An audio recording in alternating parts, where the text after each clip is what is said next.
Hello, folks. I'm back with trying to solve another one of a very huge problem among average people on how to revise these DSA problems we solve during our preparation for any of these FAANG interviews. As we know that after giving the online assessment, we only have like a duration of 1 or 2 days notice period, after which we have the interview in most cases, whether it be on campus or off campus. Sometimes in off campus, they can be a bit lenient, but that is also sudden. Like they would call you, the HR would call you, or the recruiter would call you just 1 or 2 days before the actual interview, and they'll ask you to solve these complex DSA problems. So the for the average person, if we suppose we dedicated 3-4 months to this solving rigorous DSA problems out of Leetcode, but we did it, we solved it, and we forgot about it. Now after 6 months or a year, when the actual FAANG interview comes, you won't be able to solve these questions because first, you didn't practice much. You are not interested in DSA because that is why you left it in the for this 6 months duration, or it doesn't interest you that much. Whatever be the reason, you didn't revise, and hence you only left the interview with regret. You bombed it, and someone else cleared it who was dedicated enough, who had interest, who had genuine interest. But there is a middle way for this, a mid direction, mid path, where even if you don't particularly enjoy doing DSA too much, but still wanna enter or get into a FAANG company, the only thing you need to do is spaced repetition. Because even after solving 800 plus problems, but no space repetition, just seeing the solution code from the Leetcode discuss section, watching a video and then solving it, your brain would not develop that intuition. So you definitely fail. But if you need to clear it with just solving 250, 300 questions, yes, it's possible. When you see people posting on LinkedIn or Reddit or whichever social media you use, that I only solved 250 to 300 problems and yet I cleared the Amazon interview or Meta interview. How do these guys do that? They have a particular plan in mind. They do this spaced repetition so that their brain ha- develops that intuition. So they automatically visualize whatever we write down in paper and visualize by just reading the question. I have implemented this method, and after just solving some 480 around questions, I can literally visualize medium problems in my mind. Like, I don't even need to visualize it out loud, do proper dry run. My mind automatically starts doing it, and it feels so amazing. I became obsessed with solving problems. I started doing competitive programming too. This was my biggest arsenal. Like, I really enjoy this method of making notes and having some notes you can revise before a major interview so that you feel confidence. Everything is about confidence. If you have confidence before an interview, you'd be able to solve any problem. Trust me. But if you don't have it, and the confidence would come only if you do revision, because that is the most important thing which can really help you out.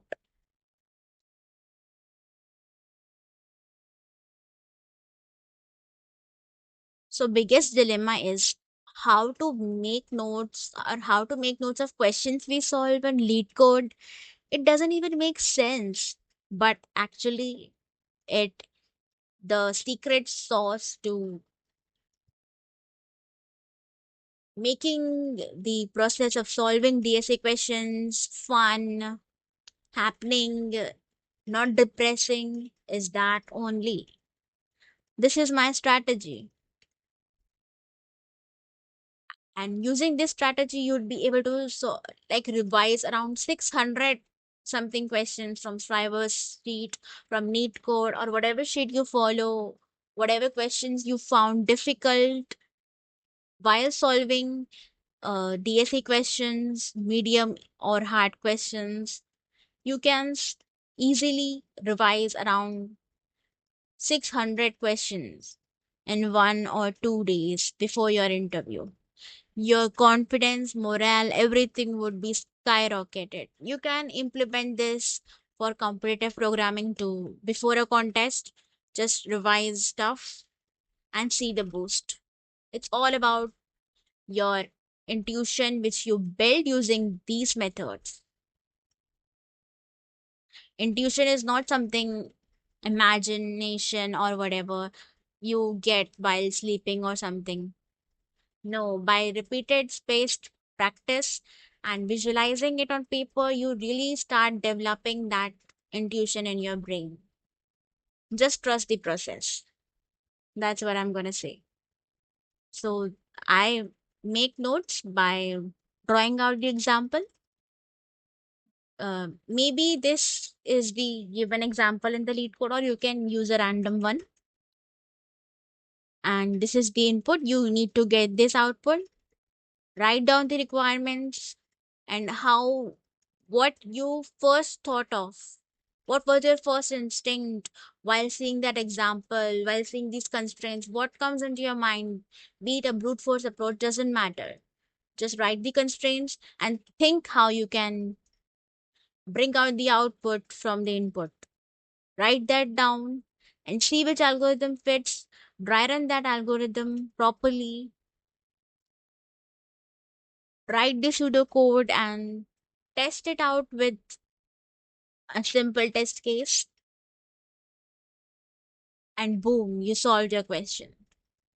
Now you can never forget this question, even if it's asked in an interview setting, even if the wording of the question changes. Your mind has developed that intuition, the picturization. You won't even need to draw that out in the interview, or a surface level drawing out would also do. Your brain would automatically start filling up the spaces because you trained it on this. It really is like the gold mine, I'm saying, of solving DSA problems in interviews with confidence, and unseen problems for people who are not even interested in DSA. They would develop an interest and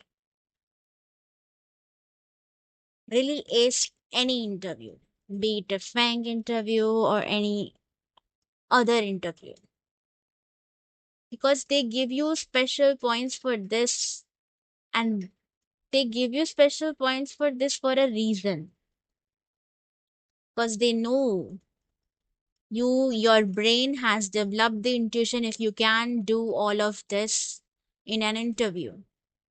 Proper dry runs, seeing what you can deduce from the example, from brute to better to optimal, everything you do on the spot using the constraints and thinking where you can optimize it using your visualization. That's what is solving problems. Breaking it into small pieces and one by one iterating over it. So this is my template for making DSA notes. This is another question for showing you I have chosen another example. Here, this was asked in Amazon and Salesforce. It's like kind of a motivation, like you solved a question which was actually asked in Amazon or Salesforce. It's nothing else. But yeah, it boosts your morale when you're revising stuff too. So again, I have chosen an example. This is my question output, how I can build it. I have written everything, what I thought, how I thought during the brainstorming session of this problem when I first saw it, the different methods and why such optimizations work. I have written everything. You also write everything in detail. Even time complexity and space complexity calculation becomes very easier if you write pseudocode, if you dry run it yourself, everything becomes easy. Another approach, same goes to it. So this is the ultimate template for making DSA notes so that you retain that information, your brain makes that to be its intuition. Less visualizations, and you can store all of these inside a Notion, or you can even upload it on GitHub. Write everything, wrong or TLE approaches or too many approaches, everything, whatever came into your mind while solving the problem, write everything. Because during an interview, you can even show these pre manufactured wrong TLE approaches and move the interview in the direction you want. They will definitely notice how you went in the wrong direction, came back, and then sort out the correct solution within the time frame. It depicts your problem solving capacity to the interviewer. The interviewer would be very happy. So, congrats if you watch the video until the end. You have um like very gold mine of a technique in your hand, and trust me, this will help you out a lot. But only on a condition. You revisit this video, you subscribe, hit the subscribe button on my channel so that you don't forget this video, this technique after endless scrolling, because so much information is available on the internet. If you miss out this video, if you miss out what you learned from this video, you definitely forget it in a month or so. So if you don't want to forget this technique, just subscribe to my channel. Revisit this video every week so that you hold yourself accountable. And I want the very best for my subscribers. I consider you guys really special for trusting me with your support, and I'm gonna be back with solving DSA problems with my special explanations for the very beginners and making it interesting. I would also bring out some interesting activities so that it doesn't become boring. The only thing I ask of you is to don't let this channel gold mine of information get away from you. Subscribe to it now, and let's meet after 2 weeks because I have some important stuff to do. But after 2 weeks, I would be bringing a video every day for you guys with some more information, and trust me, you would enjoy everything on this channel very much. Thank you and have a great day ahead. Bye bye.